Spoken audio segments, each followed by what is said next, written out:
Amém. Graças a Deus. Depois dos louvores entoados nesta noite, com cada letra mais bonita que a outra, que fala aos nossos corações, é um prazer estar recebendo aqui o reverendo Flávio e sua família, além de pastor, um grande amigo meu, que Deus sempre tem abençoado a nossa amizade. É um privilégio tê-lo aqui para trazer a palavra do Senhor nessa noite. Ele estará apresentando a família dele.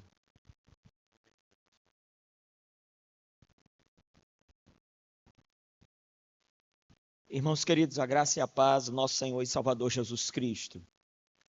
Uma alegria para nós retornarmos à nossa casa materna. Para aqueles que não nos conhecem, nós somos filhos da cidade, somos filhos de Caicó, dessa terra, desse torrão. Somos filhos dessa igreja. No ano de 2006, mais especificamente 31 de maio de 96, uma sexta-feira, aqui nessa igreja, entregávamos a nossa vida ao Senhor Jesus Cristo como Senhor e Salvador da nossa vida. E louvamos a Deus pela vida desta igreja, essa igreja que investiu na nossa vida, investiu no nosso ministério, essa igreja que nos encaminhou ao seminário, pagou os nossos estudos no primeiro ano, depois o presbitério esteve encarregado, mas essa igreja que durante os 4 anos de seminário sempre abençoou a nossa vida, nos abençoando ali, e Deus levantou famílias dessa igreja para abençoar a nossa vida também, e nós somos gratos. A nossa palavra é de gratidão para com a igreja presbiteriana de Caicó, a nossa igreja mãe, igreja que amamos. Que Deus esteja abençoando essa igreja, o conselho dessa igreja, que essa igreja cresça em graça e em número e em paz para a glória do nosso Deus. Nós estamos passando férias em Caicó, tiramos 15 dias de férias agora. Somos pastor efetivo da igreja presbiteriana de Parelhas, estamos lá há 6 anos. Estamos ali no ministério do Senhor, na cidade, na igreja. Viemos passar férias na cidade com os nossos familiares. Está conosco nessa noite a nossa família, minha esposa, que eu chamo a mulher mais linda do mundo, Milena, está ali. Nossa filha Leilane, nosso filho Flávio Filho, um presente de Deus na nossa vida. Há 4 anos o Senhor nos dava ele. E atrás ali está o nosso irmão Sandro, que entregou a sua vida a Jesus aqui nessa igreja. Entregou a sua vida a Cristo aqui nessa igreja e hoje serve ao Senhor na Assembleia de Deus. E a filha dele é a nossa sobrinha Samela, que está ali ao lado do pai. Então que Deus, sim, nos abençoe. Uma alegria poder rever os irmãos. Alguns rostos novos que não conhecíamos. Outros irmãos que já conhecemos. E louvado seja Deus por esse momento. Muito me alegro em rever o presbítero Bento. Presbítero Bento que está ali com a sua esposa, Dona Raimunda, nosso irmão que também foi o instrumento de Deus na nossa vida, e nós louvamos ao Senhor. Queridos, vamos abrir a palavra do Senhor em 1 Samuel, capítulo 30, versículos 1 a 8. Capítulo 30 de 1 Samuel, versículos de 1 a 8, e depois o versículo 19. Agradecemos também ao reverendo de Araújo e ao conselho da igreja pela confiança, pelo convite para estarmos aqui pregando. Estivemos na Filadélfia às 6 horas, ministrando a palavra àqueles queridos irmãos, revendo também os irmãos ali. E agora aqui, com os amados irmãos, uma grande alegria poder cultuar a Deus no domingo, no dia do Senhor, com o povo da aliança. 1 Samuel, capítulo 30. Irmãos, nós vamos ler os versículos 1 a 8 e depois vamos ler apenas o 19. 1 Samuel 30, 1 a 8 e depois o versículo 19. A palavra do Senhor nos dirá: Sucedeu, pois, que chegando Davi e os seus homens ao 3º dia a Ziglag, já os amalequitas tinham dado com ímpeto contra o sul e Ziglag, e a esta ferido e queimado a viúva de Nabal, o carmelita. Davi muito se angustiou, pois o povo falava de apedrejá-lo, porque todos estavam em amargura, cada um por causa de seus filhos e de suas filhas. Porém, Davi se reanimou no Senhor, seu Deus. Disse Davi a Abiatar, o sacerdote, filho de Aimeleque: traze-me aqui a estola sacerdotal. E o Abiatar, e a trouxe a Davi. Então consultou Davi ao Senhor, dizendo: perseguirei eu o bando, alcançá-lo-ei. Respondeu-lhe o Senhor: persegue-o, porque de fato o alcançarás e tudo libertarás. Por gentileza, volte os seus olhos para o verso 19.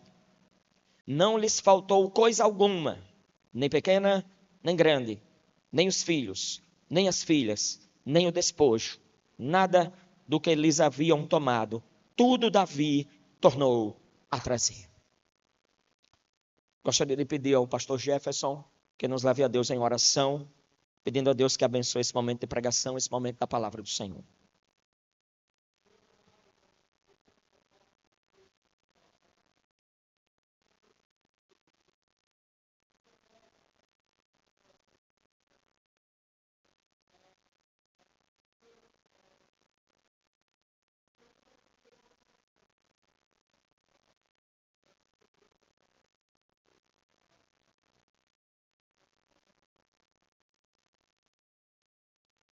Amém.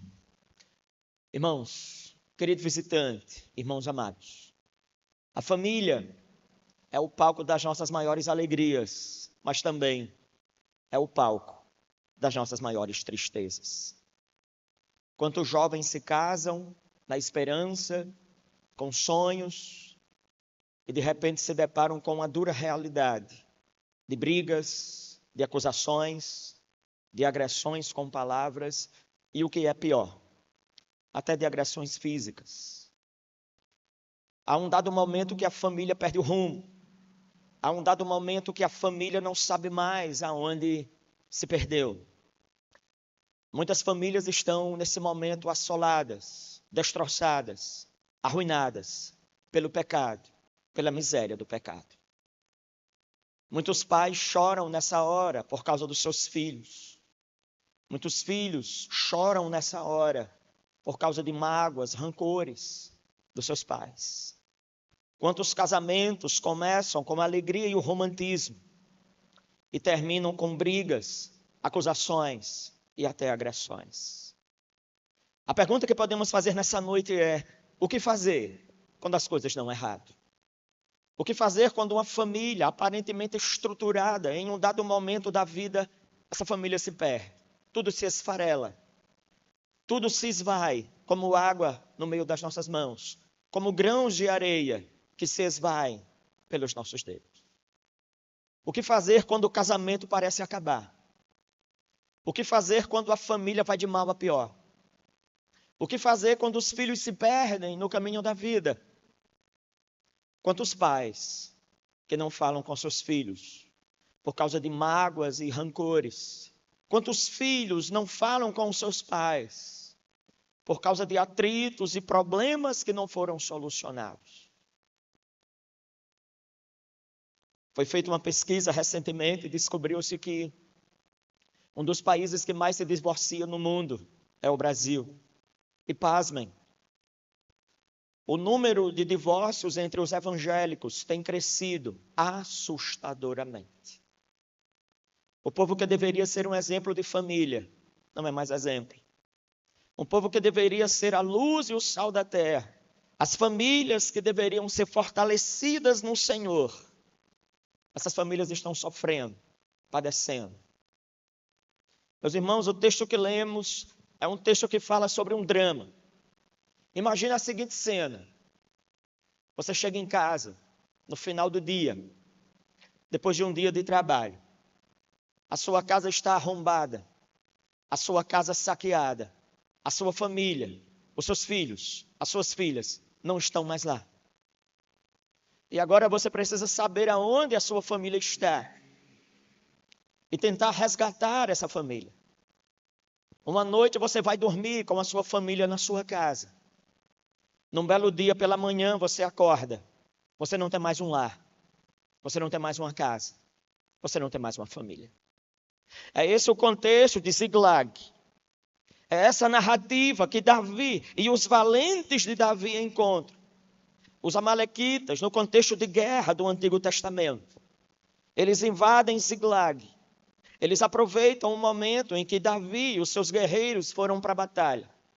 E eles entram na cidade, saqueiam a cidade, arrombam as casas do povo de Deus, levam suas famílias, suas mulheres, seus filhos. Uma situação de terra arrasada, uma situação desesperadora.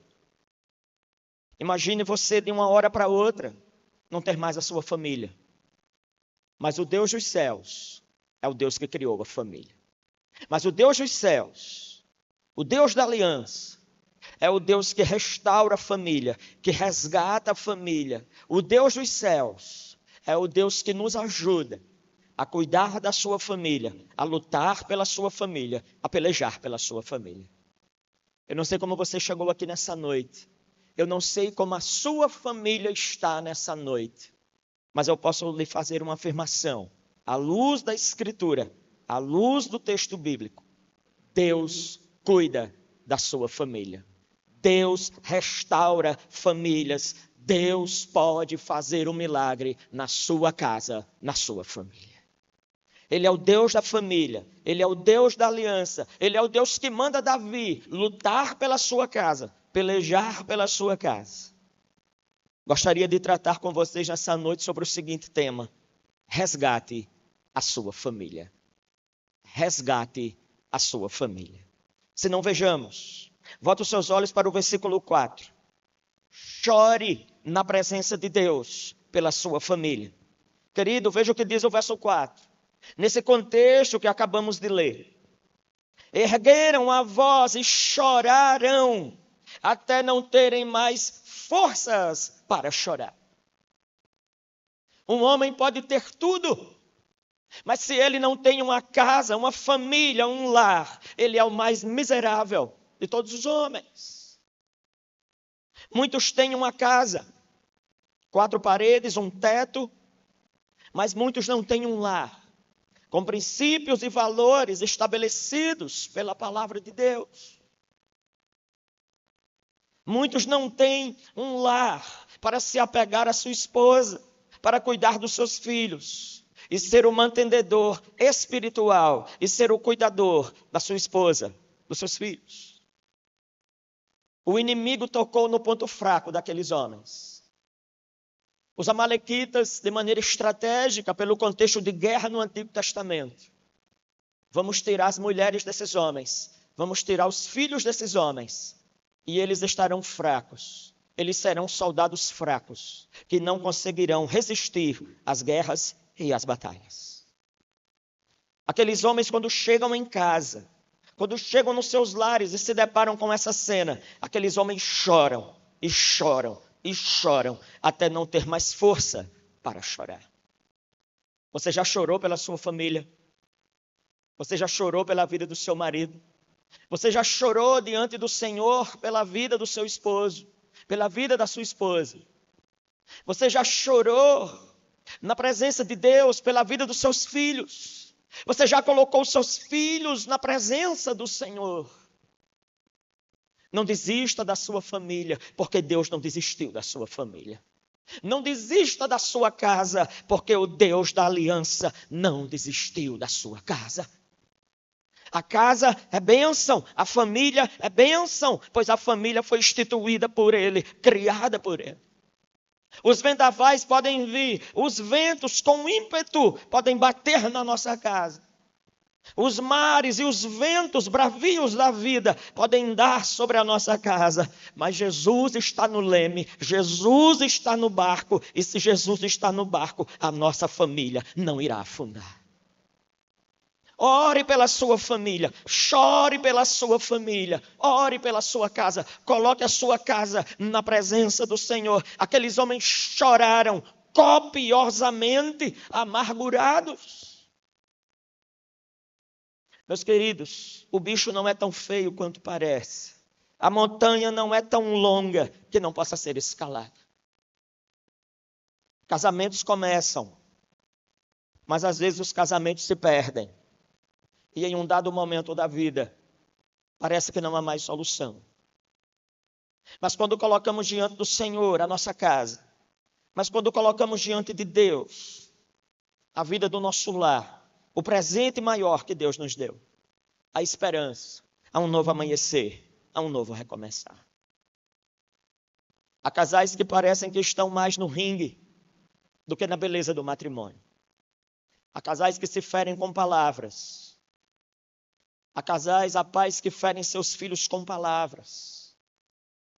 Até mesmo dentro de um lar cristão.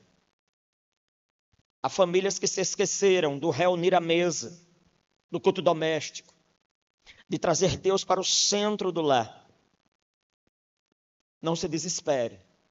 Se você está enfrentando uma luta na família, se você está enfrentando uma luta no seu casamento, se você enfrenta uma batalha com seus filhos, não se desespere. Há esperança para você. Coloque diante do Senhor. Ore ao Senhor. Coloque a sua casa, o seu lar. Chore, mas chore na presença do Senhor. Volte os seus olhos para o verso 6. Busque forças em Deus para lutar pela sua família, para resgatar a sua família. Todos estavam em amargura. Cada um por causa dos seus filhos e de suas filhas. Porém, Davi fez o que, irmãos? Se reanimou no Senhor, seu Deus. Ainda há esperança para a sua casa.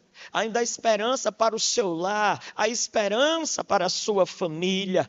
Não se desespere. Há esperança para a sua vida.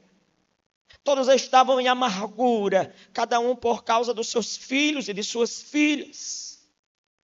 Quantos pais que nessa hora choram, porque os seus filhos se perderam em um dado momento da vida. Jovens, adolescentes. Um jovem de Parelhas foi assassinado ontem aqui em Caicó, 22 anos de idade, próximo ali ao Mosteiro das Clarisses. A dor dessa mãe é avassaladora, não pode ser medida em palavras humanas. Quantos pais que nessa hora choram pelos seus filhos, quantas lutas, quantas dificuldades, mas veja que Deus traz uma estratégia. Que Deus traz uma estratégia a Davi, o líder daqueles homens, daqueles pais de família. E aqueles homens, eles são reanimados no Senhor. Verso 6, parte B. Porém, Davi se reanimou no Senhor, seu Deus. Não desista do seu filho, não desista do seu casamento. Se reanime no Senhor. Coloque a sua vida, a sua casa diante de Deus. E Deus fará um milagre na vida da sua família. Ele é poderoso para assim fazer. Nós nos desanimamos, nós queremos parar diante da primeira dificuldade, nós queremos parar diante da primeira luta. Parece que a montanha é longa demais para ser escalada, parece que o inimigo é forte demais para ser derrotado. Nós brigamos primeiro e oramos depois. Nós perdemos as esperanças primeiro e nos deixamos levar por situações da vida. Ore ao Senhor. Busque ao Senhor e Deus estará cuidando da sua casa, da sua família. Não desista da sua casa, não desista do seu filho, não desista da sua filha, não desista do seu casamento. Salmo 127, o povo errou, as famílias erraram, as famílias foram para o cativeiro, 70 anos. De luta, de chicote do inimigo, de dores e de batalhas. 70 anos depois, Deus resgata o povo sai da Babilônia, o povo volta para Jerusalém, e o salmista cantando num cântico de peregrinação, quando voltava para Israel: se o Senhor não edificar a casa, em vão trabalham aqueles que a edificam. Se o Senhor não guardar a cidade, em vão vigia a sentinela. Traga Deus para dentro da sua casa, traga Deus para dentro do seu lar, os princípios da palavra, os valores da palavra. Traga a palavra de Deus e a presença de Deus para dentro da sua casa. Aquele povo agora volta com desejo no coração, por isso que o Salmo 127 é escrito, uma canção que precisa trazer Deus para o centro dos lares de Israel, que precisa trazer Deus para o centro do casamento do povo de Deus. Se o Senhor não edificar a casa, em vão trabalham os que edificam. O povo havia errado 70 anos antes. Deus levou o povo para o cativeiro. Deus, em sua infinita graça, traz as famílias de volta para Jerusalém. E eles agora vivem o cuidado de Deus, das promessas, do cuidado do Senhor. Reanime a sua vida, reanime a sua fé, busque ao Senhor, clame ao Senhor. 1 Coríntios, no capítulo 7, o apóstolo Paulo vai orientar os casais da igreja de Corinto. Uma igreja extremamente complicada, difícil, problemática. E os casais estavam enfrentando lutas e dissabores. Mas o apóstolo Paulo vai dizer aos casais daquela igreja, 1 Coríntios, capítulo 7, versos de 1 a 5. O marido pertence à mulher, a mulher pertence ao marido, e eles deveriam estar juntos para se dedicarem à oração, para que Satanás não tentasse o casamento. Em suma, casal que ora, briga menos, casal que não ora, briga mais. Você tem orado com a sua esposa? Você tem orado com o seu marido? Ou depois de uma briga, quando ele sai de casa, você diz assim, vai embora, troço, tomara que não volte mais. Isso é pecado. Ore pelo seu marido. Algumas irmãs estão rindo. Tomara que não seja realidade, misericórdia. Ore pelo seu marido. Ore pela sua esposa. Peça o favor de Deus na vida do seu marido. Peça o favor de Deus na vida da sua esposa. Busque forças no Senhor. Se reanime no Senhor. Resgate a sua família em terceiro lugar. Deus nos ajudará a resgatar a nossa família. Volte os seus olhos para o verso 8, se não vejamos. 1 Samuel, capítulo 30, verso 8. Então consultou Davi ao Senhor, dizendo, perseguirei o bando, alcançá-lo-ei. Respondeu-lhe o Senhor, persegue-o, porque de fato o alcançarás, e tudo libertarás. Era o projeto de Deus que a família fosse resgatada. É o projeto de Deus que a família fosse restaurada. É o projeto de Deus que aquelas famílias voltassem, as esposas voltassem para seus maridos, as filhas, os filhos voltassem para o seu lar e as famílias fossem restauradas pelo Senhor. O inimigo sussurra no nosso ouvido. A família não tem mais jeito. O casamento não tem mais jeito. Os filhos não têm mais jeito. Mas há uma esperança de Deus para nós. O profeta Malaquias nos dirá que no último dia, o último profeta do Antigo Testamento que anuncia a vinda do Senhor, a parousia, ele converterá o coração dos pais aos filhos e dos filhos aos pais. O propósito de Deus para a sua casa é perdão, restauração e comunhão. É necessário derrotar o inimigo, é necessário buscar ao Senhor, é necessário buscar a presença de Deus sobre os nossos lares. O pastor Tim Cymbala, no seu livro, Resgate a Sua Família. O pastor Tim Cymbala, pastor de uma igreja chamada Tabernáculo do Brooklyn, no bairro do Brooklyn, em Nova York. Uma igreja gigantesca, mais de 5.000 pessoas. Aquele pastor tem um ministério muito abençoado.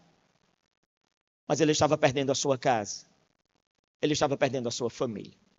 Um belo dia, o pastor Tim Cymbala e a sua esposa chegam em casa e se deparam com a seguinte cena. A sua filha, uma adolescente de 14 anos de idade, com uma mochila nas costas. Aquela filha olha para eles e diz assim, pai, mãe, eu vou embora. Eu vou viver a vida. Eu não quero mais saber de Jesus. Eu não quero mais saber da igreja. Eu não quero mais saber de família. Vou fazer as minhas escolhas. Vou seguir a minha vida da maneira como eu acho que deve ser vivida. Aquela jovem sai com uma mochila nas costas. O pastor Tim Cymbala e sua esposa começam a orar ao Senhor. Começam a buscar a presença de Deus. Um belo dia num culto de oração, Deus levanta uma irmã. E essa irmã diz assim, pastor, nós nunca oramos pela sua casa. Nós nunca oramos pela sua família. Vamos levantar um clamor a Deus na igreja. Pela sua filha, pela sua casa. Aquela igreja começa a orar. O pastor Tim Cymbala relata no seu livro que aquela igreja se transforma numa sala de parto. E as pessoas começam a orar e chorar e clamar ao Senhor. O culto termina. O pastor volta para casa com sua família. Um belo dia pela manhã. O pastor está no seu gabinete orando. A campainha toca. A esposa vai e abre. A sua filha adolescente estava de volta para casa. Pelo poder da oração. Pelo mover do Espírito Santo de Deus. Não desista da sua casa. Não desista dos seus filhos. Não desista da sua família. É o propósito de Deus que a sua família seja resgatada. O texto diz no verso 8, porque de fato o alcançarás e tudo libertarás. Davi ora, liderando os seus guerreiros, liderando os valentes de Davi. Senhor, o que tu queres de nós? O que vamos fazer? E o Senhor responde a Davi em oração. Vai, Davi, vai atrás, luta pela sua família, luta pelos seus filhos. Não desista dos seus filhos. Filho dá trabalho, meu irmão. Filho dá trabalho. Eu tenho um menino de 4 anos em casa. Tem dias que eu puxo os cabelos. O negócio é complicado. Jefferson não tem mais nem cabelo, coitado. 5 meninos. Menino dá trabalho. Mas é necessário orar, cuidar, clamar na presença de Deus. Uma frase errada que os pais dizem. Não repita mais essa frase. O meu filho dá trabalho. Não, o seu filho não dá trabalho. O seu filho é o seu trabalho. Você é responsável por ele. Criá-lo, educá-lo, moldar nele o caráter de Cristo, os princípios de Cristo, a vida de Cristo. O menino para dar trabalho. E nesse momento, às vezes a carnalidade fala mais alto e às vezes nós amaldiçoamos os nossos filhos e não percebemos. Você já chamou o seu filho de danado? Chame mais não. Danado significa condenado ao inferno. Deus não gerou os nossos filhos para a morte. Deus gerou os nossos filhos para a vida. Eles não são do diabo, eles são de Deus. Deus resgatará os nossos filhos.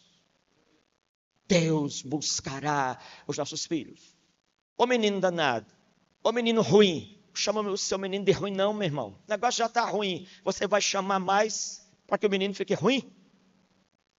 Ore a Deus. Meu filho é uma bênção, porque foi Deus que me deu. Ore pela sua casa. Ore pelo seu filho. Agora veja o verso 19. Não lhes faltou coisa alguma. Nem pequena, nem grande, nem os filhos, nem as filhas, nem o despojo, nada do que eles haviam tomado. Tudo Davi tornou a trazer. O início do texto. 1 Samuel capítulo 30, primeiros versículos. Verso 4. Aqueles homens choravam e choravam até o ponto de não terem mais forças. Verso 6, Davi se reanima no Senhor, ora, busca a direção de Deus para resgatar a família, para resgatar aqueles lares. Davi vai ao encalço. Verso 19, aqueles homens voltam. Os valentes de Davi, os pais, os esposos, aqueles homens voltam agora para Ziglag. E como eles voltam? Eles voltam com uma vitória na mão. Eles voltam com as suas esposas e eles voltam com os seus filhos e filhas. A última palavra sobre a sua casa não é do inimigo. A última palavra sobre a sua casa não é do diabo. A última palavra sobre a sua casa é de Deus Todo-Poderoso, Deus da aliança. Nós temos aqui uma mãe que orava e chorava pelo seu filho, a nossa irmã Arlete. Todos sabem da história. Quantos anos Arlete passou chorando e orando pela vida de Felipe? Deus fez um milagre na vida de Felipe. Ele está aqui para a honra, glória e louvor do nosso Deus. Não se deixe levar pelo inimigo, por aquilo que o inimigo diz. A última palavra não é do homem, a última palavra é de Deus. E Deus restaura a família. Ore pela sua casa. Ore pela sua família. Ele é o Deus da aliança que cuida das nossas famílias. Gostaria de aplicar esse texto ao nosso coração, amada igreja. Em primeiro lugar, você tem orado pela sua casa. Você tem orado pela sua esposa e esposo. Você tem orado pelos seus filhos e filhas. Pela manhã, quando você entrega o seu filho na escola, você ora por ele. Nós oramos pelo nosso filho todos os dias pela manhã, eu e a minha esposa, antes de deixá-lo na escola. Nós não sabemos o que irá acontecer. Nós não sabemos o que vai acontecer durante a manhã. Você tem orado para que Deus guarde seu filho na escola. Você tem orado junto com a sua esposa, pela manhã ao acordar ou à noite antes de dormir. Você tem orado pelos seus. Em segundo lugar, não se deixe levar pelas dificuldades. Famílias enfrentam dificuldades, dissabores, adversidades. Mas é necessário entender que se Deus está no centro da nossa casa, as adversidades serão superadas. Deus nos ajudará nas nossas lutas e dissabores. Em terceiro lugar, por fim, coloque a sua família na presença de Deus. Coloque a sua família na presença do Senhor. O que falta para as famílias da nossa época, o que faltam para as famílias da pós-modernidade, princípios líquidos e valores como areia movediça que não se sustentam.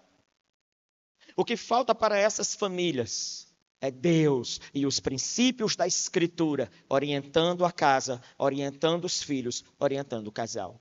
Coloque Deus no centro da sua casa e você verá aquilo que Deus irá fazer. Que Deus nos abençoe e aplique a sua palavra no nosso coração. Vamos orar? Eu gostaria que você segurasse na mão aí da sua família, da sua esposa, do seu filho. Segure na mão aí da sua esposa, do seu filho. Pegue na mão, irmãos. Pegue na mão da sua esposa, do seu esposo, minha irmã. Pegue na mão do seu filho. Junta aí o seu filho. Pegue na mão. Aqueles que o marido não está aqui, a esposa não está aqui, o filho não está aqui, você vai interceder por ele. Você vai interceder pela sua família. E vamos orar nesse momento. Senhor, nós queremos colocar as famílias diante do teu altar. Nós queremos colocar, ó Deus, as famílias desta igreja diante do teu altar. E queremos dizer que elas não são do inimigo, elas são do Senhor. Que o mundo, as ilusões do mundo, as lutas, as batalhas, que sejam repreendidos no nome de Jesus. E que o Senhor esteja abençoando cada lar, cada família que está aqui e aqueles que não puderam ouvir. O Senhor sabe de todas as coisas. E aqueles que ainda não te conhecem, que o Senhor esteja salvando, resgatando, livrando das mãos dos inimigos, para a glória do teu nome. Nós queremos dizer que os nossos filhos são bênçãos. Nossos filhos são bênção do Senhor. Nós não geramos filhos para a morte. Nós não geramos filhos para Satanás. Nós geramos filhos para a vida. Nós geramos filhos para o reino de Deus, para a glória de Deus. E que o Senhor esteja abençoando essas famílias. Que o inimigo bata em retirada. E que o Senhor resgate e restaure as famílias para a glória do teu nome. Nós oramos em nome